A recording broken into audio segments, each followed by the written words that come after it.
Excel presents Bayaan Rahmat powered by Dalda Olpers Lifebuoy بوائے اور کرشی. میں ہوں آپ کے ساتھ براہ راست اس وقت. آج نیٹ ورک پہ آپ ہمیں دیکھ سکتے ہیں.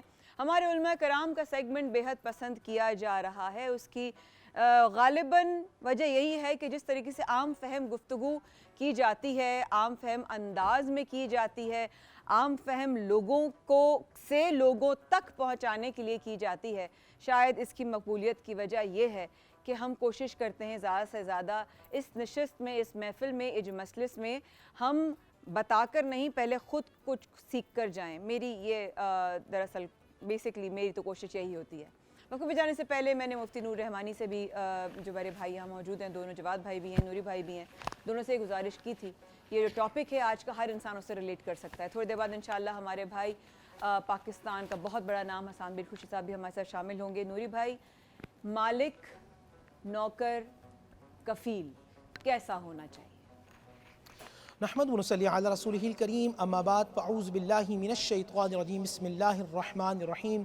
تمام تعریفیں اللہ سبحانہ و تعالیٰ کے لیے اور درود و سلام اللہ کے رسول, ہم سب کے آقا, ہم سب کے مولا, تاجدار مدینہ, تاجدار ختم نبوت حضور محمد رسول اللہ صلی اللہ علیہ وآلہ وسلم کیسا ہونا چاہیے. ناظرین, اس کے لیے چلنا پڑے گا آپ کو تاریخ کے اندر. مکے میں جانا ہوگا. ایک چھوٹا بچہ ہے جو تھا آزاد, مگر ڈاکو نے اس کو کڈنیپ کر کے مکے کے بازار میں بیچ دیا. حضرت خدیجہ رضی اللہ تعالی عنہ, ان پر اللہ کی رحمتیں ہوں, برکتیں ہوں, عظمتیں ہوں, رفعتیں, ان کے خاندان نے ایک شخص نے خریدا ہے اور نام ہے زید بن حارثہ. اور زید بن حارثہ حضرت خدیجہ رضی اللہ تعالی عنہ کے گھر خادم بن کر آتے ہیں. رسول اللہ صلی اللہ علیہ وسلم ان کے آقا بن جاتے ہیں, وہ ان کے غلام بن جاتے ہیں. کچھ عرصے کے بعد زید بن حارثہ کے والد حارثہ اپنے سگے بھائیوں کے ساتھ رسول اللہ صلی اللہ علیہ وآلہ وسلم کے گھر تشریف لاتے ہیں. اب ناظرین توجہ رکھیے گا, کہا کہ اے محمد صلی اللہ علیہ وسلم, میں نے سنا ہے کہ میرا بیٹا زید آپ کے گھر میں موجود ہے, میں ان کا والد ہوں, میں لے جانا چاہتا ہوں. اللہ کے نبی نے کہا اس کا فیصلہ تو وہ بچہ کرے گا کہ وہ آپ کے ساتھ جانا چاہتا ہے یا محمد کے ساتھ رہنا چاہتا ہے. اور پھر عجیب لوگوں نے معاملہ دیکھا. زید بن حارثہ آئے, اپنے والد کے چہرے کے طرف نہیں دیکھ رہے بلکہ چہرے مصطفیٰ کی طرف دیکھ رہے ہیں. آقا علیہ السلام کی طرف توجہ ہے. اب آقا نے کہا زید جانتے ہو یہ کون ہے؟ من ہوا یا زید, من ہوا جانتے ہو کون ہے؟ فما نام ابھی, جانتا ہوں میرے والد ہیں. وہ ہوا امی, میرے چچا ہیں. وہ کون ہیں؟ میرے تایا ہیں. زید تم ان کے ساتھ جانا چاہتے ہو؟ لا یا رسول اللہ, لا یا محمد صلی اللہ علیہ وسلم, اے اللہ کے حبیب میں نہیں جانا چاہتا. فوراً باپ بول اٹھا, کہنے لگا اے زید تو آزادی کو چھوڑ کر غلام رہنا چاہتا ہے. اس پر زید بن حارثہ نے کہا اگر محمد جیسے آقا ہو تو غلام رہنا اچھا ہے. یہ آقا حضور محمد رسول اللہ ہے صلی اللہ علیہ وآلہ وسلم. حضرت انس بن مالک رضی اللہ تعالی عنہ جو حضور صلی اللہ علیہ وآلہ وسلم کے گھر میں رہے, غلام رہے. آپ خود فرماتے ہیں میں 10 سال رسول اللہ صلی اللہ علیہ وآلہ وسلم کے پاس رہا. ایک دن میں نکلا, چھوٹا تھا, اپنے کام میں لگ گیا اور بھول گیا. صبح سے دوپہر ہو گئی, مجھے بعد میں یاد آیا کہ مجھے تو محمد رسول اللہ نے بھیجا ہے. ایک دم جب میرے ذہن میں آیا, ایک دم خوف طاری ہوا, تو میں نے دیکھا کاندھے پہ کسی نے ہاتھ رکھا ہے. مڑ کر دیکھا تو محمد رسول اللہ تھے. اور آقا نے فرمایا بچے ہم پریشان ہو گئے تھے, تو تھا کہاں؟ یہ آقا حضور محمد رسول اللہ صلی اللہ علیہ وآلہ. رویہ کیسا ہونا چاہیے, کس طرح معاف کرنا چاہیے, پھر لے کے چلتے ہیں آپ کو آل رسول کے دربار میں. سیدنا امام حسن رضی اللہ تعالی عنہ, یہ کون ہیں جو رسول اللہ کے نواسے ہیں؟ یہ کون ہیں؟ یہ فاطمہ کے لال ہیں. یہ کون ہیں؟ علی شیر خدا کے لختے جگر ہیں. یہ کون ہیں؟ یہ حسین کے امام ہیں. سیدنا امام حسن رضی اللہ تعالی عنہ گھر میں موجود ہیں. آپ کے سامنے لوگ آئے ہوئے ہیں, باندی گرم شوربہ لے کے آ رہی ہے, پیر الجھتا ہے. سیدنا امام حسن رضی اللہ تعالی عنہ کے اوپر وہ گرم شوربہ گر جاتا ہے. ناظرین توجہ رکھیں, اگر میرا سرونٹ, میرا نوکر کوئی بدتمیزی کر دے یا کام لیٹ کر دے تو آنکھیں سے غرا کے دیکھتے ہیں اور مغلظات ایبیوزو لینگویج یوز ہوتی ہے, مگر وہ فاطمہ کا لال ہے, وہ علی کا جایا ہے, وہ سبط مصطفیٰ ہے. امام حسن نے دیکھا وہ باندی بھی تو علی کے گھر کی تھی, فوراً قرآن پڑھنا شروع کر دیا. والکاظمین الغیظ, غصے کو پی جانے والے. فرمایا میں نے غصہ پی لیا. والعافین عن الناس, لوگوں کو معاف کر دینے والے. امام حسن نے کہا میں نے معاف کر دیا. واللہ یحب المحسنین, معاف معاف کرنے والوں سے اللہ محبت کرتا ہے جہاں میں نے تجھے آزاد کر دیا.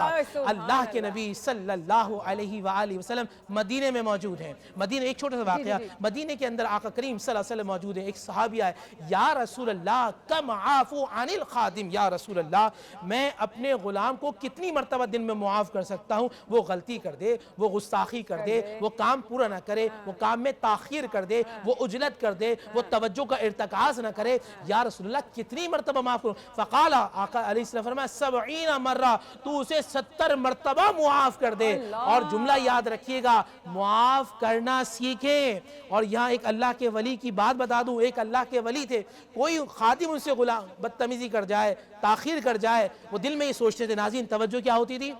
اے اللہ میں نے اس کو تیرا بندہ سمجھ کے معاف کیا ہے. سبحان اللہ. اے اللہ میں نے تیرا بندہ سمجھ کر اس کو معاف کیا ہے. جب انتقال ہو گیا, ایک اللہ کے ولی کے خواب میں آئے, اللہ کے ولی نے پوچھا اللہ نے تیرے ساتھ کیا معاملہ کیا؟ کہا عجیب معاملہ ہوا, جب میں رب کی بارگاہ میں پہنچا اللہ اپنی شان کے مطابق مسکرایا, فرمایا تو میرے بندوں کو میرا بندہ سمجھ کے معاف کرتا تھا, آج میں تجھے اپنا بندہ سمجھ کر معاف کر رہا ہوں. معاف کرنا سیکھیں تاکہ معاف کیے جائیں, رحم کریں تاکہ رحم کیا جائے. سبحان اللہ, سبحان اللہ. جواد بھائی یہ وہی سوال آپ کی طرف. بسم اللہ الرحمن الرحیم. دیکھیے جس طریقے سے مفتی صاحب نے بیان فرمایا حقیقت یہی ہے, اور کبھی غور فرمائیے آل رسول کا جو خانوادہ ہے, اس خانوادے میں غلام یا کنیز آتے ہی اس لیے تھے کہ ان سے نسبت ہمیں حاصل ہو جائے. علماء نے یہ بات لکھی ہے کہ گھر میں جناب فضہ کو رکھنے کے باوجود جناب سیدہ سلام اللہ علیہ نے یہ ارشاد فرمایا تھا کہ جو محنت اور سختی کے کام ہے وہ تم مجھے دے دو, کنویں سے پانی بھر کے لانا, چکی پیسنا اور دیگر مشقت کے کام تم مجھے دے دو, اور ایک دن میں کام تم کیا کرو, ایک دن کام میں کیا کروں گی. لہذا جناب فضہ اور جناب سیدہ کے درمیان کام تقسیم ہو گئے. کبھی اس گھر میں خادمہ کہہ کے نہ بلایا گیا, یہ آل محمد کا ظرف ہے, اور انہوں نے ہمیشہ خود کو کنیز سمجھا, یہ ان کا ظرف ہے. علماء نے یہاں تک لکھا کہ جو رسول اللہ کے غلام تھے, جو صحابہ کرام حضور کی غلامی میں رہا کرتے تھے, بعض صحابہ وہ تھے کہ جو حضور کے وضو کا پانی لے کے چلا کرتے تھے, بعض صحابہ وہ تھے جو حضور کی نالین برداری کیا کرتے تھے. ان کا فخر یہ تھا کہ ہم حضور کی خدمت میں رہیں, حضور کے شرف میں رہ جائیں. اور جیسے ابھی بیان فرمایا حضرت زید بن حارثہ رضی اللہ عنہ کا, یعنی وہ جانے کو تیار نہیں ہے. سچ یہ ہے کہ جب آقا رسول اللہ جیسے ہوں تو غلامی میں مزہ آتا ہے, اور جب بڑوں کی غلامی ہو تو غلامی غلامی نہیں سرداری بن جاتی ہے. ہمیں ان کی سیرت سے یہ بات سیکھنا چاہیے کہ ہم اپنے چھوٹوں کو چھوٹا سمجھ کر ان پر ظلم نہ کریں. یہ بات جان رکھیں جیسے ہمارا خالق اللہ ہے ان کا بھی خالق اللہ ہے, ہمارا رازق جیسے اللہ ہے ان کا بھی رازق اللہ ہے. نہ ان کی موت ہمارے ہاتھ میں ہے, نہ ان کی زندگی ہمارے ہاتھ میں. ہمیں یہ سوچ کے خوشی کرنی چاہیے کہ اللہ نے ان کا رزق ہمارے ذریعے سے اگر باندھا ہے تو ہم ان پہ ظلم نہ کریں. رمضان کا مہینہ ہے, کوشش کیجئے اپنے ماتحت کام کرنے والوں کو عید کے تہوار سے پہلے کچھ نہ کچھ حسن سلوک کی صورت میں ایسے عطا کر دیں تاکہ وہ بھی رمضان کی خوشیوں میں, عید کی خوشیوں میں شامل ہو جائیں, اور ہم قیامت میں رسول اللہ کو منہ دکھا کر کہہ سکیں کہ یا رسول اللہ ہم بھی آپ کی امت ہیں, اور ہم نے کوشش کی ہے کہ کما حق کہو, جیسے آپ اپنے غلاموں سے لطف فرمایا کرتے تھے. یہ تو انسانوں کے ساتھ غلامی کا عالم ہے. حضور کی اونٹنی ہے قصوہ, اس کے بارے میں روایات میں یہ لکھا ہے کہ جب حضور دنیا سے پردہ فرما گئے تو 3 دن تک وہ اونٹنی مدینے کی گلیوں میں پریشان پھرتی رہی, اور تیسرے دن کے بعد اسے دیکھا گیا کہ وہ جنت البقیع کے کسی کونے میں اپنی جان دے چکی ہے. اور اس فراق میں جب کسی نے پوچھا امام حسن سے تو آپ نے ارشاد فرمایا یہ ہمارے نانا کے غم کو برداشت نہ کر سکی. یہ رحمت عالم کا سایہ ہے جو انسانوں پہ بھی بٹ رہا ہے, جانوروں پہ بھی بٹ رہا ہے. امام حسن اپنے اصحاب کے ساتھ کہیں بیٹھے ہوئے کھانا کھا رہے, دیکھا کہ قریب میں ایک کتا آیا ہے اور اس نے اپنی زبان کو باقاعدہ لٹکایا ہوا ہے. امام نے نوالا بنا کے اس کی طرف ڈالا. کسی صحابی نے کہا فرزند رسول ہمیں اجازت دے دیتے, ہم آگے بڑھ کر دے دیتے. امام نے فرمایا ہم جانوروں کی زبانیں سمجھتے ہیں, تم نہیں جانتے تھے, وہ اس وقت تم سے نہیں مجھ سے سوال کر رہا ہے. تو جو خانوادہ, جو رسول جانوروں کے ساتھ یہ تعلیم کا حکم دیتا ہے. امام زین العابدین علیہ السلام نے 25 سال جس اونٹ پر سواری کی, آپ نے کبھی اسے چابک تک نہیں مارا. چنانچہ آج ہمیں یہ سیکھنے کی ضرورت ہے. اہل بیت عظام کے واقعات ہیں, حضرات صحابہ کرام کے واقعات ہیں, ان کو پڑھ کے نافذ کریں تاکہ ہم قیامت میں رسول اللہ کو منہ دکھانے والے بن سکیں. قیامت میں ہم رسول اللہ کو منہ دکھانے والے بن سکیں. اگلا سوال اپنے علماء کرام کی طرف کہتے ہوئے اور پوچھتے ہوئے جاؤں گی اس وقفے کی طرف کہ رشوت دینا معلوم ہے غلط ہے, حرام ہے, ناجائز ہے, لیکن اگر مجبوری بن جائے تو. Surf Excel presents Burhan Rahmat powered by Dalda Olpers Lifebuoy بوائے اینڈ کرشی. ابھی آتے ہیں واپس ہمارے ساتھ.